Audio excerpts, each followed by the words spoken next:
know people, and also too the problem that there's still a lot of people uneducated in this world. There's still a lot of people, one of the examples, for example, in South Africa, they have to turn away hundreds of thousands of people who want to get university educated but can't or don't have the means.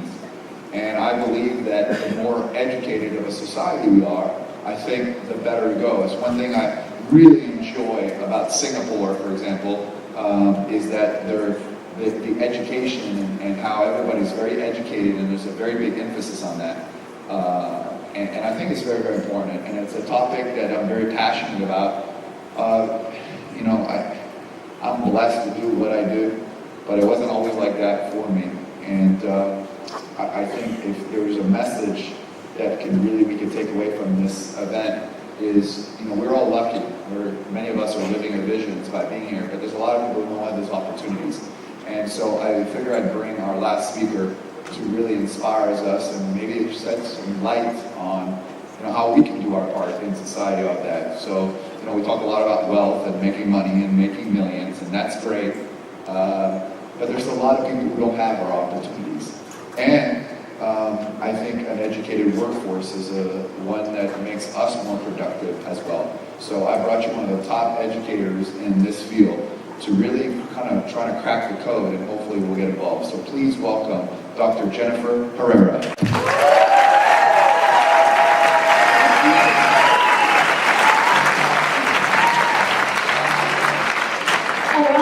Well, what a great weekend, huh? Well, it's not even a weekend yet.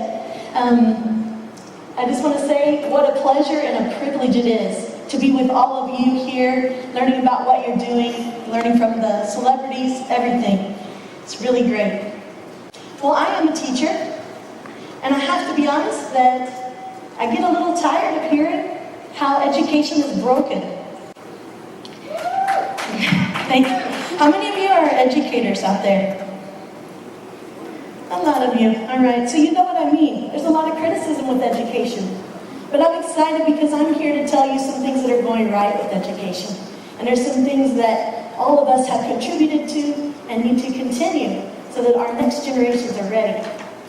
Is it really, as Mark Twain has said, that education, we have to be careful that our education does not interfere with the learning? Or rather, is it like what Nelson Mandela has said, which is that education is the most powerful weapon we can use to change the world?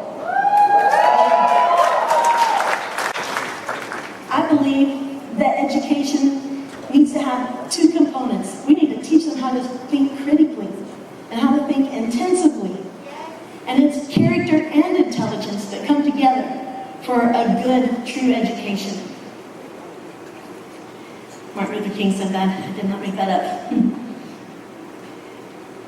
Well, a little about me. I am Dr. Jennifer Herrera, and I'm from Tucson.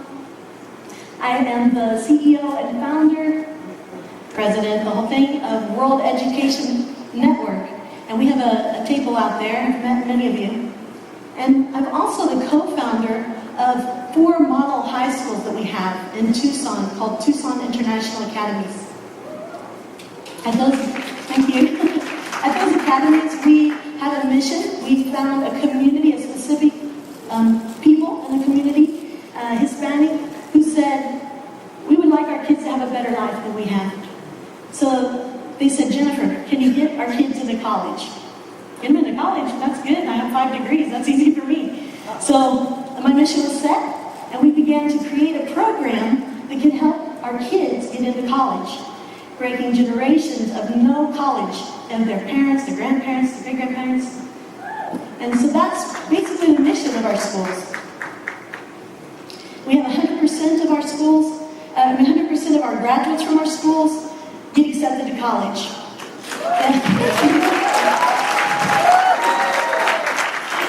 We do it every day. Sometimes I'm surprised that it is a big deal, but it is. And we're so proud of our kids. They work hard. And one thing I can say about education that does need constant attention is the fact that many kids do slip through the cracks. They're the kids that don't quite fit the mold. Often they are ethnically or racially or socially, economically diverse, and it doesn't always work the same. And I like what, quote, I Einstein had said before that if you take a fish and you have him climb a tree and you evaluate a fish on that, what kind of grade is he going to get?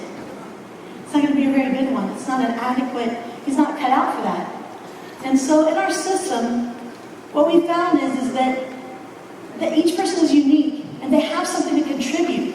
And if you can access that greatness, anything is possible for that person. And so that's what we enjoy doing.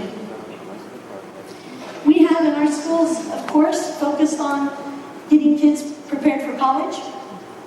We want to do that and have vision to do that in other communities, hopefully all over the world. There are people who want college. I'm not saying everyone needs to go to college.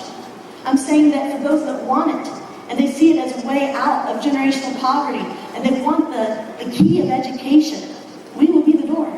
We will help them walk through that door. We can get them into college, the relationship with the colleges, and we have a knowledge of what they're looking for. And how we do it is we basically have drilled it down to these 5 skill sets for mega success. And the funny thing about the skill sets for mega success is that they work for 2 things. They are the same skill sets that are very important for kids to achieve in college, as well as for the kids to achieve as starting their own business.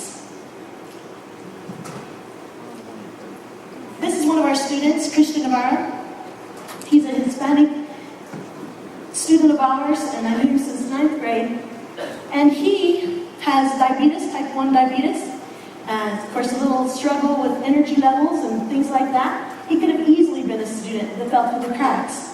But we were able to be there and to work with these skill sets for mega success, and he found that. He graduated last year, and he has had a passion for business since he was little. And we know them from when they're little because we have kindergarten through 12th grade, all at our same schools. So we get them young, we know them very well. And he was telling me, I can't wait to start my own business. I want to be a business owner. So we said, great, that's really good. And we said, what do you have in mind? He had lots of ideas. Well, we at our school have a mandatory business club. And of course they make business plans and we have interviews and lots of people from the community come in. And for his business, he wrote about restoring tennis shoes. Not just any tennis shoes, athletic shoes. It is athletic shoes that are name brand that probably cost a lot when we first got them, but over time they don't look as good. And apparently to the sneakerhead nation, I don't know who that is, but he tells me about them. I think they buy expensive tennis shoes. I do not. He said he said, what if we restored those tennis shoes, maybe even put a little customization on them, and sold them back to the people. Well, it sounds great. And a door opened for him to take a young entrepreneurs class at the Hispanic Chamber of Commerce. He completed it with flying colors, and then he went on to get an internship with a store that just happened to restore vintage clothing, handbags, and shoes. So he began a shoe business. Long story short, he was selling shoes for anywhere from $150, $250, and he even had one huge success. He sold a pair of black Yeezys, Adidas. Anyone who knows those names, does that mean something? Want to know how much he sold it for? $1,500. I don't know who's buying used, redone shoes for $1,500. Not me. But he found a buyer and he's excited. He loves what he does. So, yeah, we're very proud of him. So, Christian has his business. He works it full time. He actually makes money regularly each month and always has orders being made. And he's a full-time college student and he's in excellent health. So yay for Christian. Thank you. And he's not the only one. This is what our school is doing. We're saying it's not go to college and get a job or start a business or work at it somewhere. It's really both. And I think that's what we've heard the people speaking up here say. Nito and others have said the same thing. And so we have these 3 that are the most established businesses. And so we have today's model, Pet Touch Relief, and Landscape Kings.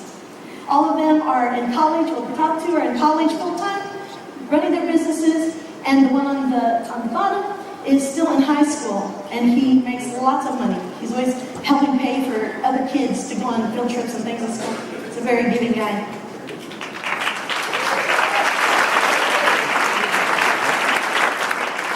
So I couldn't have been happier last night when Mark Wahlberg was talking about education. And I'm aware of his foundation, and yes, I applied for his grant. And even this is what I like, his quote, even my going back to school was to inspire young people, that it's never too late to education. So I say amen to that. We're here, we have a table out in the lobby. We invite you to come over and talk to us more about our skill sets for mega success. The same skill sets that work for college and for business. They're pretty simple. They're things that most of you have mastered. And we want to pass them to the next generation. But because of our success, we are growing and it's getting bigger. And we would like to set up more model schools. But that's where the community comes in. And I say, work with someone, if not me, work with someone in education. We have a whole next generation waiting for us. And what better role models than you all? You all are role models to me. And so the next generation is ready. I want to challenge you to make a decision before the end of the weekend to do something to contribute to the next generations in education. And let's go be the role models for the kids, and let's